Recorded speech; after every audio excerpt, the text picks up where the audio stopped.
इस समय पूरे देश भर में एक नाम की ज़्यादा चर्चा हो रही है और इस पर विवाद भी हो रहा है। वो है औरंगज़ेब। अब देश की राजनीति में मुगल शासक औरंगज़ेब की चर्चा है। इधर समाजवादी पार्टी के एक नेता अबू आज़मी ने महिमा मंडल करना शुरू किया, तो और भी विवाद बढ़ गया। इतिहास के पन्नों को अगर आप पलट कर देखेंगे, तो विवादास्पद मुगल शासकों में सबसे बड़ा नाम औरंगज़ेब का है।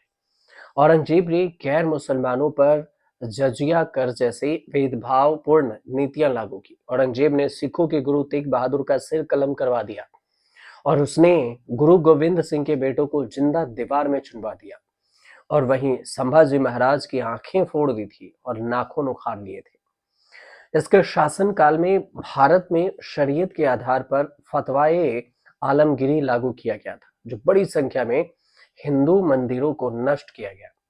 काशी और सोमनाथ मंदिर भी नष्ट करवाया गया। लाखों हिंदुओं की हत्या करवाई गई और इसकी क्रूरता के कारण करीब करीब पूरे भारतीय उपमहाद्वीप में मुगल साम्राज्य अपना सबसे ज्यादा विस्तार कर पाया।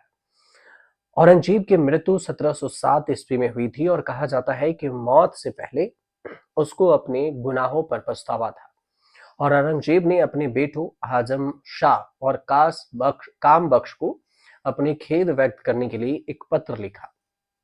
इस पत्र में उसने अपने पापों और असफलताओं के बारे में भी जिक्र किया। इसके बारे में पत्र में क्या है, पहले वो भी समझेंगे कि औरंगजेब ने अपने आखिरी पत्र में जो लिखा वो उसके पछतावे की कहानी बताता है।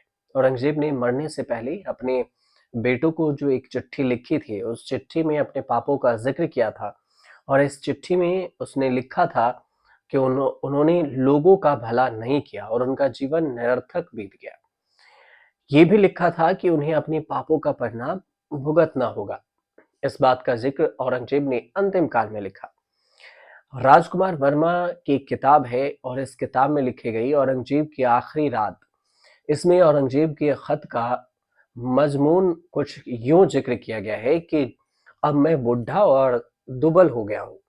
मैं नहीं जानता कि मैं कौन हूँ और इस संसार में क्यों आया। मैंने लोगों का भला नहीं किया, मेरे जीवन ऐसे ही निरर्थक बीत गया। भविष्य को लेकर मुझे कोई उम्मीद नहीं है और मेरा बुखार अब उतर गया है, लेकिन ऐसा लग रहा है कि शरीर पर केवल चमड़ी हो।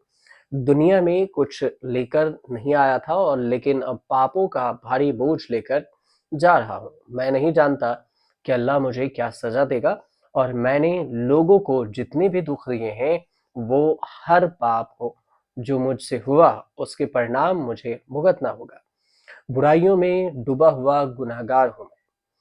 आपको ये भी बता दें कि औरंगजेब के जो पिता वो शाहजहां थे और औरंगजेब ने अपने पिता पर भी काफी जुल्म किए।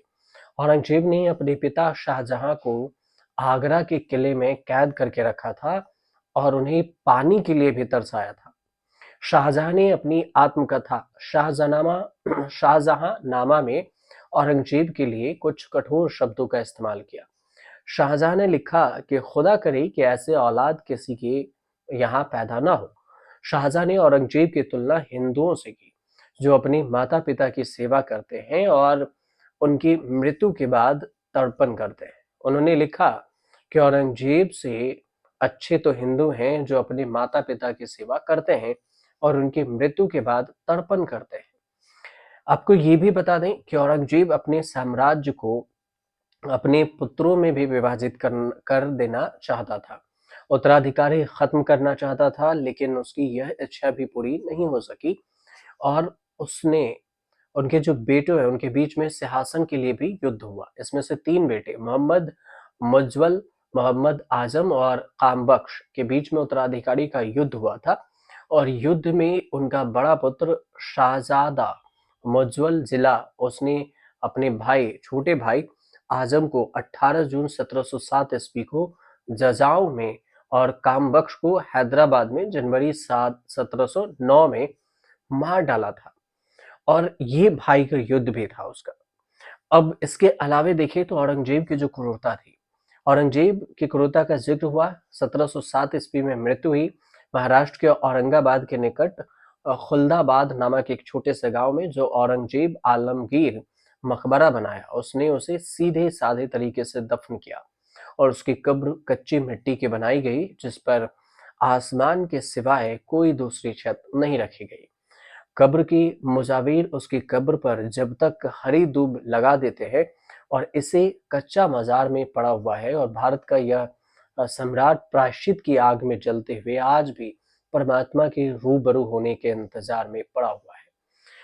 लेकिन इस सब के बीच में, इतनी क्रूरता के बीच में भी, जो कुछ नेता महिमा मंडल कर रहे हैं, उसको लेकर इसकी चर्चा हो रही है। और इसकी क्रूरता क्या है, इसने अपने आखिरी पत्र में क्या कुछ लिखा, उसका जिक्र हमने आप तक पहुंचाए। अगर आपको जानकारी अच्छी लगी तो हमारे चैनल को सब्सक्राइब कीजिएगा, शेयर कीजिएगा और कमेंट कीजिएगा।